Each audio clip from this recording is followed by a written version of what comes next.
C'est dans le Tarn, sur le circuit d'Albi, que se déroulait le week-end du 15 et 16 septembre la 8e et dernière épreuve de la saison 2012 du championnat de France Superbike. Une météo estivale et des températures de plus de 30 degrés Celsius l'après-midi ont attiré près de 9000 spectateurs le dimanche pour les courses. Avec encore 4 titres à décerner parmi les 6 catégories au programme, et notamment celui de la catégorie 125 Moto 3 entre Robin Hahn et Jules Danilo. Un circuit d'Albi long de 3 km 565 que l'on découvre en caméra embarquée sur la Ducati 1199 Panigale du réunionnais Thomas Métro.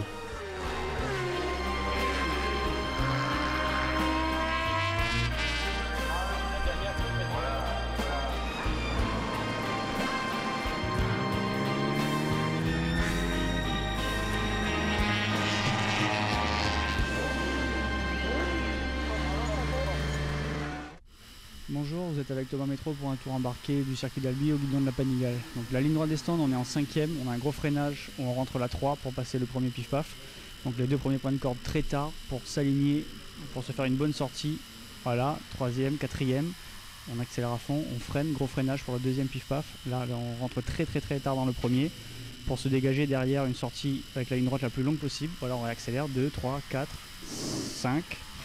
Et là on arrive sur le troisième pif-paf, là encore il faut privilégier la sortie, donc gros freinage, on rentre en troisième, donc on casse un peu le premier, on se réaligne, on réaccélère pour la sortie, troisième, quatrième, à fond, on rentre dans le pif-paf rapide, alors là c'est très physique, on sort cinquième directement, à fond, et là encore un bon bout droit, gros freinage pour le grand droit de l'aérodrome, donc on rentre très fort en troisième, on laisse élargir pour se réaligner, pour avoir la ligne droite de l'aérodrome la plus longue, donc il faut sortir très fort, troisième, là on monte tous les rapports, la ligne droite est très longue donc on a largement le temps de se faire des aspirations, donc sixième, freinage aux 200 mètres, un freinage très violent, bien à plat, on rentre en troisième encore, donc très tard le point de corde, on réaccélère sur l'angle, beaucoup de glisse, on réaccélère, 3, quatrième, freinage sous la passerelle, le double droit avant les stands, là on rentre très large, on essaie de prendre le point de corde le plus tard possible pour se faire une meilleure sortie et on est retour dans la ligne droite des stands. En préambule de la finale du championnat de France Superbike avait lieu à Paris vendredi 14 septembre au siège du CNOSF, les élections fédérales. Jacques Boll a été réélu à la présidence de la Fédération française de motocyclisme pour un deuxième mandat de 4 ans. Côté sport, Fernand Dieudonné, élu vice-président de la FFM, laisse la place de président de la Commission nationale de vitesse à Patrick Coutan. Tous les deux présents à Albi, Patrick Coutan en a profité pour évoquer ses nouvelles fonctions et Fernand Dieudonné pour fixer les objectifs sur les 4 prochaines années.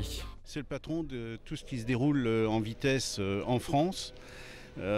Championnat Superbike bien entendu, les promos sport, le championnat de France moins de 25 cm3, les dragsters, le championnat de France de la montagne et puis toutes les courses que l'on peut trouver sur tous les circuits français.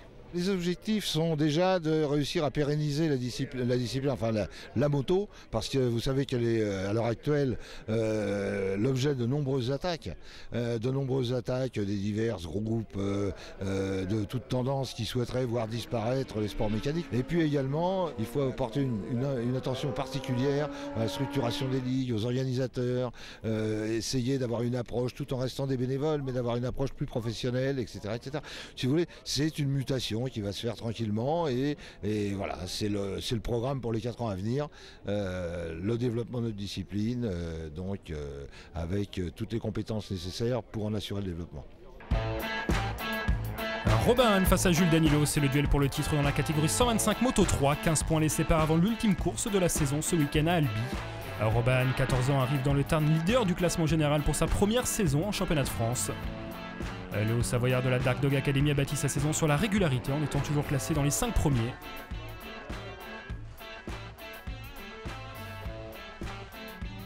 Jules Danilo, 17 ans, vice-champion de France 125 en 2011 et vainqueur de 4 courses sur 7 cette saison, a de son côté connu 2 résultats blancs avec des chutes au Mans et à Manicourt qui pourraient lui coûter le titre au moment d'effectuer le décompte final du championnat.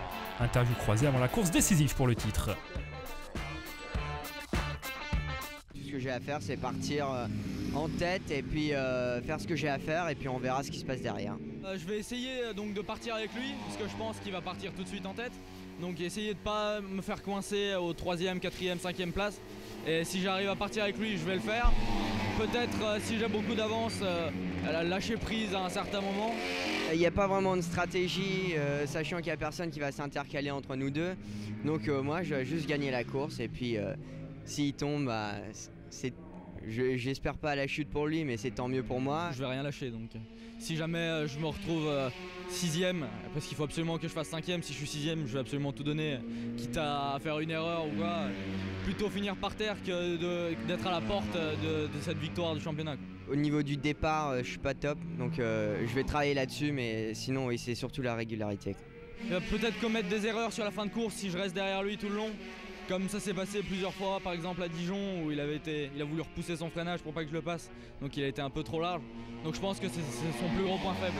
C'est lui qui a toute la pression, il est en tête du championnat, faut pas qu'il fasse de bêtises, faut pas qu'il se fasse emboucaner dans le premier virage, alors que moi, je dois juste gagner, donc j'ai rien à perdre, je vais faire le maximum. Jules Danilo se montre le plus véloce lors des qualifications et signe une 5e pole position d'affilée en 1:28.391, 894 millièmes de mieux par rapport à Robin Hahn, 2e, qui prudent a peu roulé en 2e séance qualificative. Jimmy Petit, 3e du championnat, complète la première ligne. La 2e ligne pour Enzo Boulom, Pierre Gignac et Guillaume Raymond, 6e et 1er de temps. À l'extinction des feux, le all shot est réalisé par Robin Hahn qui entre en tête dans le premier virage, suivi de Danilo, Boulom, Casadessus, Petit et Arciero, 6e.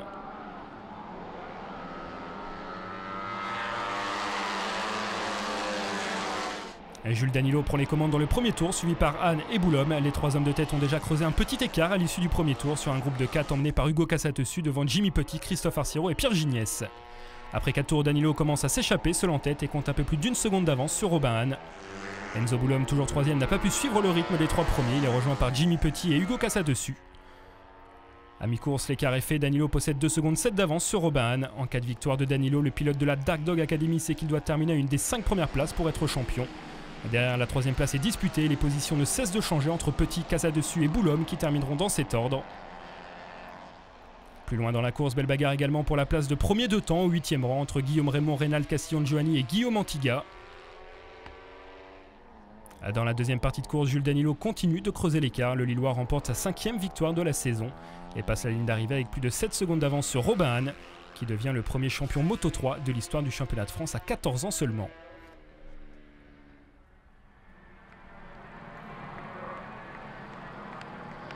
Je suis vraiment super content, quoi. C'est pour ma première année, je suis vraiment content comme ça. Comme c'était la première année des Moto 3, ça en rajoute encore, mais déjà des champions de France, là c'est un rêve, quoi. C'est vraiment génial. Je m'étais déjà raté une fois, je m'étais fait prendre le titre à une course de la fin. Cette fois j'ai réussi à l'avoir, donc je suis vraiment super content, quoi. C'est génial. Aujourd'hui j'ai fait ce que je devais faire, j'ai gagné la course avec une bonne avance. Donc tout ce que je peux me reprocher, c'est les 2 chutes, parce que sinon le championnat était assez parfait, on va dire. Et bon, c'est pas grave, je félicite Robin parce que c'est lui qui a été le plus régulier cette saison. Robin Hahn est donc champion de France avec 10 points d'avance sur Jules Danilo. Comme en 2011, le Lillois doit se contenter de la place de vice-champion malgré 5 victoires en 8 courses. Et Guillaume Raymond termine premier pilote 125 à la 4e place. Chez les cadets, le titre revient au Canois Reynald Castillon-Giovanni. Sacré champion du trophée 600 Pirelli fin août à Lédenon pour sa première saison dans la catégorie après 2 années en 600 Promo Sport. Le sudiste Thibaut Bertin s'est qualifié en 3e position derrière le poleman Morgan Bercher et Kevin Jacob numéro 48.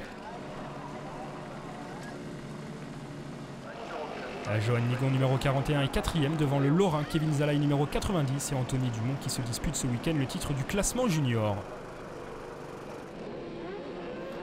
Et 15 tours à couvrir dans cette dernière course de la saison du trophée 600 Pirelli. Et Thibaut Bertin prend le meilleur envol et vire en tête dans la première chicane, suivi du poleman Morgan Bercher et de Johan Nigon.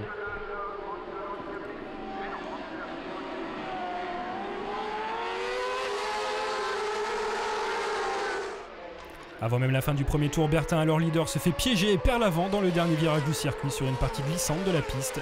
Le champion 2012 pourra tout de même repartir, mais en queue de peloton.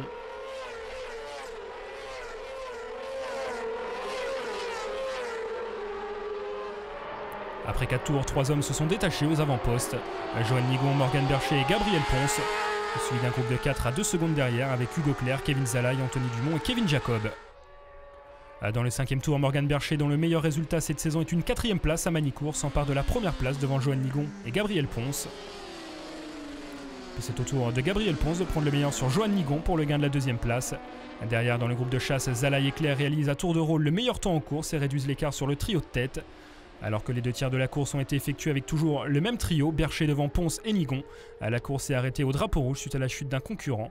Morgan Bercher est déclaré vainqueur, son premier succès de la saison qui lui permet de terminer à la 3e place du classement junior.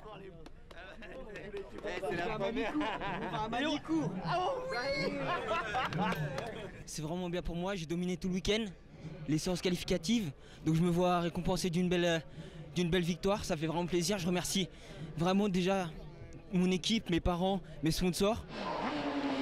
Johan Nigon prend une belle 3e place quelques heures avant le titre de son frère Erwan Nigon, sacré champion d'Allemagne Superbike à Hockenheim. C'était un truc de fou, je suis parti en tête, j'étais un peu, donc j'étais bien, et donc ben voilà, je finis 3. Je suis quand même content de mon résultat, donc là maintenant j'attends mon frère cet après-midi car il va peut-être gagner le championnat d'Allemagne. Grâce à 3 victoires et 3 deuxièmes places, Thibaut Bertin est champion avec 21 points d'avance sur Kevin Zalaï qui se console en remportant le classement junior devant Anthony Dumont et Morgan Bercher. Également au programme des week-ends du championnat de France, les sidecars ont fait le spectacle tout au long de la saison. Le suspense était encore présent pour l'attribution du titre avant les 2 dernières manches du week-end d'Albi. Dominateur depuis l'entame du championnat, le duo Sébastien Delannoy-Sébastien Lavorel comptait 29 points d'avance sur Franck Barbier et Emmanuel Debroise. Qualifié en pole position, Delannoy-Lavorel avait une belle opportunité d'être champion dès la première manche en terminant devant Barbier et Debroise, qualifié en 4e position. Un duel pour le titre arbitré par Jonathan Huet et Sébastien Harifon qui s'intercale au premier virage entre les 2 favoris pour le titre. Rapidement, Huet et Harifon s'échappent en compagnie de Delannoy-Lavorel. Barbier et Debroise s'emparent de la 3e place mais ne peuvent suivre le rythme imprimé par les leaders. Peu après le cap de la mi-course, Sébastien Delannoy et Sébastien Lavorel s'emparent de la tête de course et creusent l'écart tour après tour pour franchir la ligne d'arrivée en vainqueur avec plus de 4 secondes d'avance sur Huet et Harifon. 3e, Barbier et Debroise voient le titre leur échapper au détriment de Delannoy et Lavorel.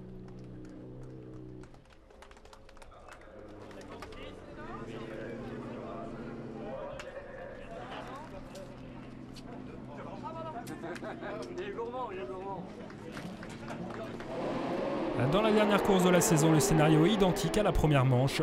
Huet et Harifon sont les plus prompts à s'élancer devant Delannoy et Lavorel.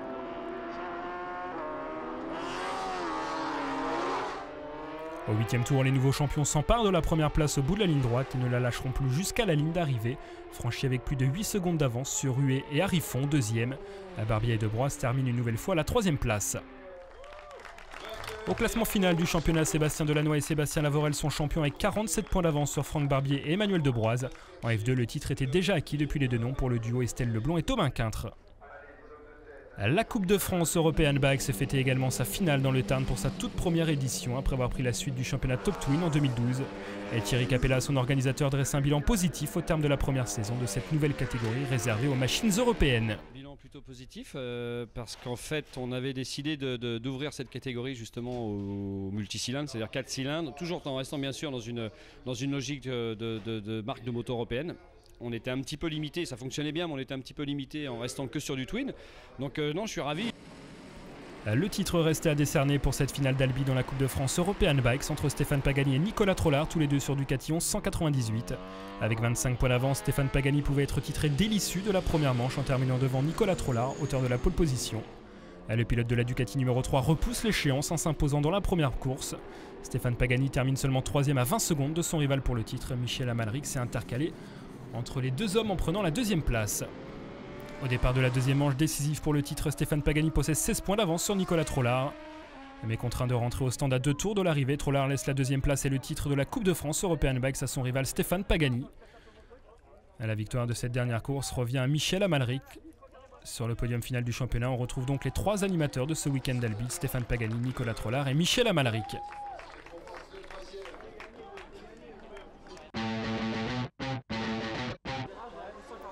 La catégorie 600 Supersport avec le retour en championnat de France du pilote local, l'Albigeois Valentin Debise au sein de l'équipe Tecmas en remplacement de Clément Chevrier blessé à l'Édenon. Mathieu Lagrive, blessé au coude au début de l'été, a mis un terme à sa saison la semaine dernière à l'issue des 24 heures du Mans.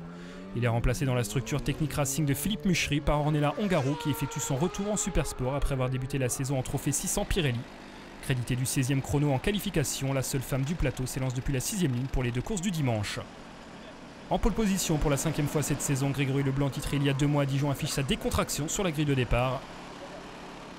Axel Morin, 2e des qualifications, a pour objectif ce week-end la place de vice-champion dans son duel qui l'oppose à Étienne Masson. Le champion 2011 Denis Bouan complète la première ligne. Valentin Debise part 5e et Étienne Masson seulement 10e après avoir détruit sa moto vendredi lors d'une chute. Grégory Leblanc profite de sa pole position pour s'élancer en tête devant Robin Camus, Axel Morin et Rémi Échard. Leblanc creuse l'écart immédiatement et compte déjà 4 secondes et demie d'avance après 5 tours. Derrière le pilote Kawasaki, un groupe de 4 pilotes se dispute la 2e place avec Morin, Camus, Debise et Bouan.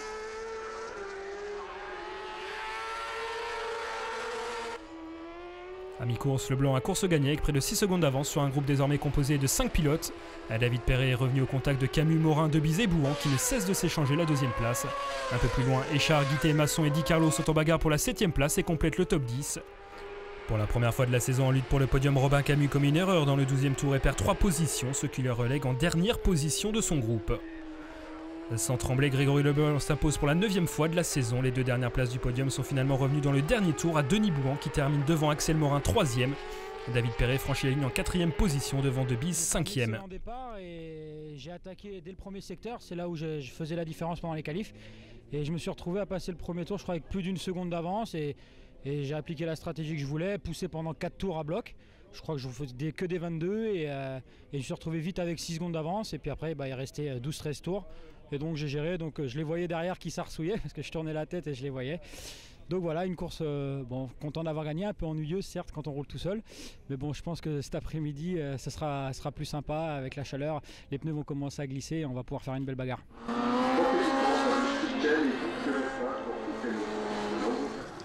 L'après-midi pour la dernière course de la saison Super Sport, Leblanc réalise à nouveau le meilleur départ devant Morin et Bouan. David Perret et Baptiste Guité se gênent et coupent la chicane.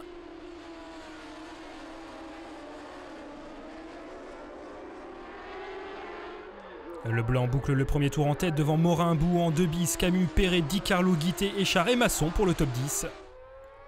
Cette 2e manche est la copie conforme de la course du matin. Leblanc part devant et s'échappe rapidement seul en tête. Derrière, un groupe de 3 se forme avec Morin, Debise et Bouan. Debise, plus agressive dans les premiers tours, s'empare de la 2e place dans le 5e tour, 3 secondes et demie derrière Leblanc. L'Albigeois tente de prendre le large sur Morin et Bouan qui sont rejoints par David Perret, numéro 18. Perret passe en 3e position et revient sur Debise qui n'a pu s'échapper, va devoir lutter pour la 2e place face à Perret, Morin et Bouan. Plus loin derrière, Masson, Échard et Guité se battent pour la 6e place.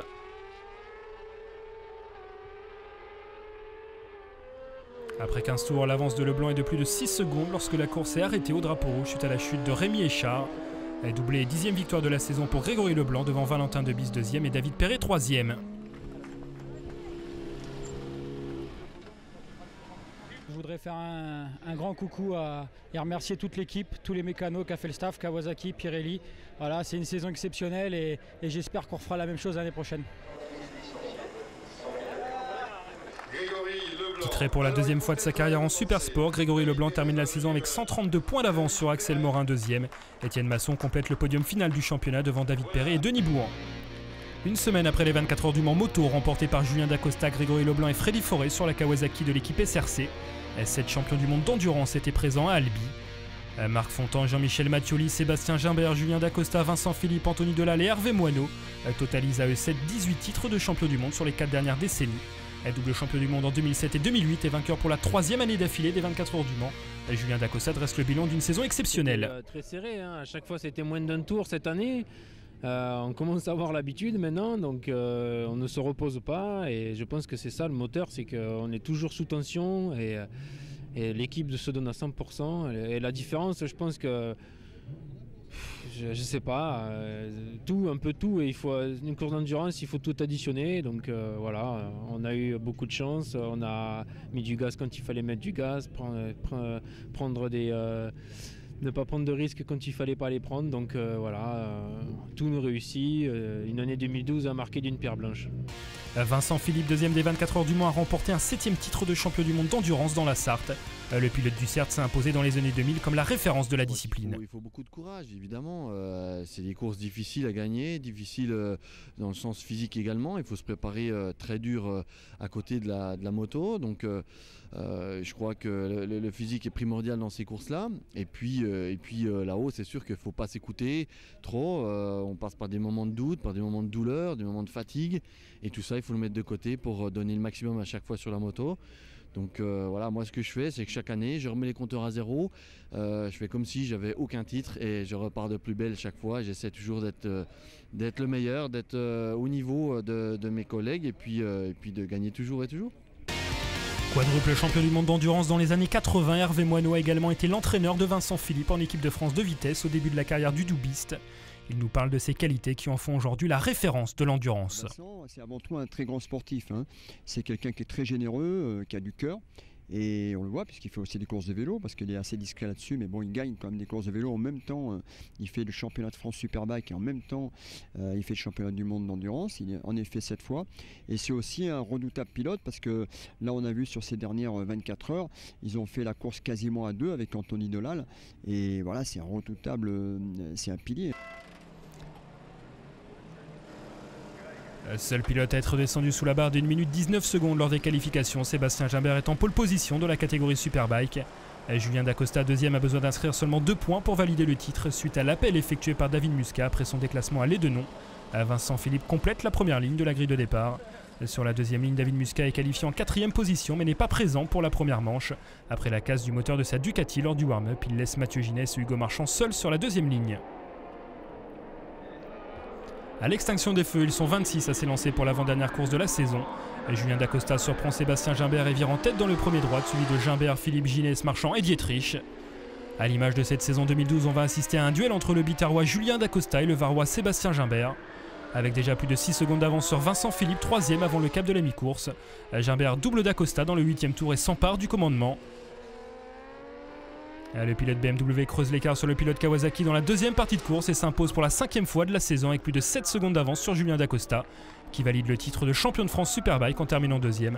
Vincent Philippe finit 3e à plus de 16 secondes du vainqueur.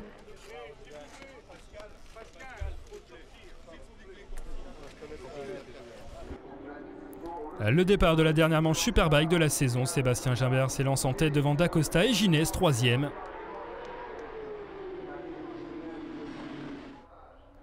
À la fin du premier tour, Dacosta s'empare de la première place devant Gimbert et boucle le premier tour en tête.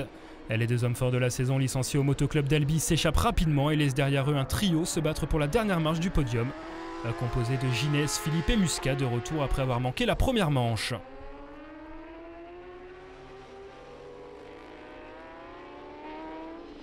Gimbert se fait pressant sur Dacosta et double le pilote Kawasaki peu après le cap de la mi-course. Le pilote BMW aligne plusieurs tours sous la barre d'1 minute et 20 secondes pour se mettre à l'abri.